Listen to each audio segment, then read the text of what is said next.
চলে গিয়েছিলাম কক্সবাজার 2 ডেজের জন্য। একদিন ছিলাম বেওয়াজ, আরেকদিন ছিলাম জলতরঙ্গ। ওইটাই ছোট ছোট ক্লিপ আমার কাছে অনেক জমা হয়ে আছে, অনেক দিন, লাস্ট 2 মান্থস ধরে জমা হয়ে আছে। আমি কোথাও আপলোড দেওয়ার সময় পাচ্ছি না, জানি না কেন সময় পাচ্ছি না।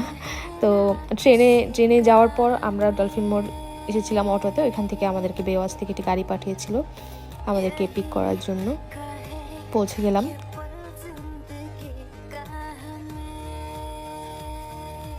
রিসেপশনে ওয়েট করছিলাম, সব কিছু ফর্মালিটি ফিল আপ করে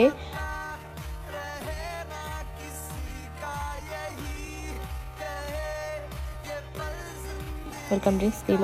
আমরা রুমে চলে গিয়েছিলাম। রুমে যেয়ে কিছু ফ্রেশ আপ হয়ে আমরা পুলে গিয়েছিলাম। নিচের যে পুলটা, এটা হচ্ছে রুমের ভিউ।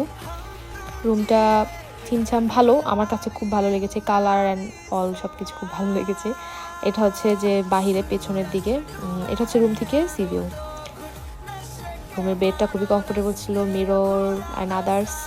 অন্যান্য আসলে ভিডিও করা হয়নি তেমন একটা। পাশে একটা রেস্টুরেন্ট ছিল, দুপুরে ওইখানে খেয়ে আমরা নেভি জেটি ঘাটের ওইদিকে গিয়েছিলাম, যেহেতু সন্ধ্যা হয়ে যাচ্ছিল।